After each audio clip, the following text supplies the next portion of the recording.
Many years ago, I bought a paperback by a writer called Albert Goldman, and it was about Elvis Presley. It's the paperback edition that I had. I read through the whole book, and my wife read the whole book as well, and we came to the conclusion that it was an absolute hatchet job.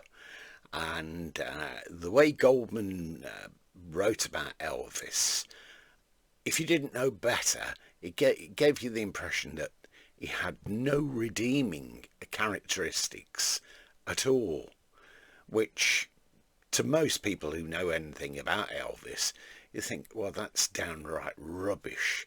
A lot of the tales, the anecdotes didn't hang together. So still, anyway, I passed it off. There was a lot of bitterness about that book. A lot of people were angry that were fans of how Goldman portrayed Elvis Presley. Still, it sold an awful lot of books. It made him a very hated individual amongst Presley fans. And then some years later, word went out that he was researching or sending researchers out for a forthcoming book he was writing about John Lennon. And I thought, here we go again. Here we go again. And several people in Liverpool wouldn't talk to any of these researchers because they knew the reputation of Albert Goldman. So there again, I stepped into the book when it came out, and paperback again. I don't know what happened to it, whether I gave it away, threw it away, or whichever. And I read the book, and I came very much to the same conclusion as I had with the Elvis book. Anyway, the book vanished, and that was it. I don't know what happened to it. So recently someone gave me this hardback version, The Lives of John Lennon, Albert Goldman. Now, I'm not sure if by the time he'd finished this book, John Lennon had been murdered. So I'm really not quite sure about the timeline. But as you can see, it's a hardback version, and inside it says, Glenn Campbell, September 1988, £5.99. So presumably this has come from a charity shop or something like that. It's a UK copy, really thick book, as you can see. The original price here was £15.99.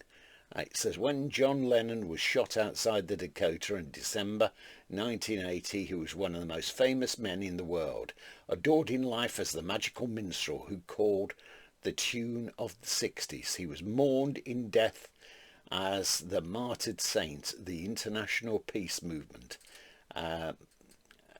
Yet it was neither a pop star nor a guru that he most deserved to be honoured, but rather as an inspired contemporary voice, modern tone poet with the genius for employing the resources of rock music and the vernacular speech to render the heart and soul of the here and now. Behind this fabled figure, however, there was a sick and suffering human being. The real John Lennon was not his image. In fact, there was no real John Lennon, only an endless succession of masks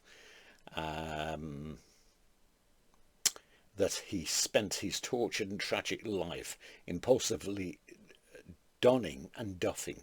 He was by turn man, woman, child, moralist, immoralist, idealist and cynic. And so it goes on and on and on. So it's a long time since I've read this, but I think what I shall do is I'll probably delve into this book and see if I can be as disgusted with it this time as I was the original time. So it's funny, isn't it, the things that people give you.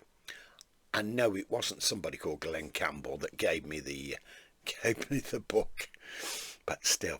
Anyway, maybe you have some thoughts on this, or about the works of Albert Goldman. I'm told that he had a massive heart attack on a plane, probably going across the Atlantic, and he certainly did not make himself popular with both the Elvis book and this book. Whether I can't really be sure whether he passed away by the time it was published, but still, there you have it. Let me know your thoughts on this book. Okay, bye.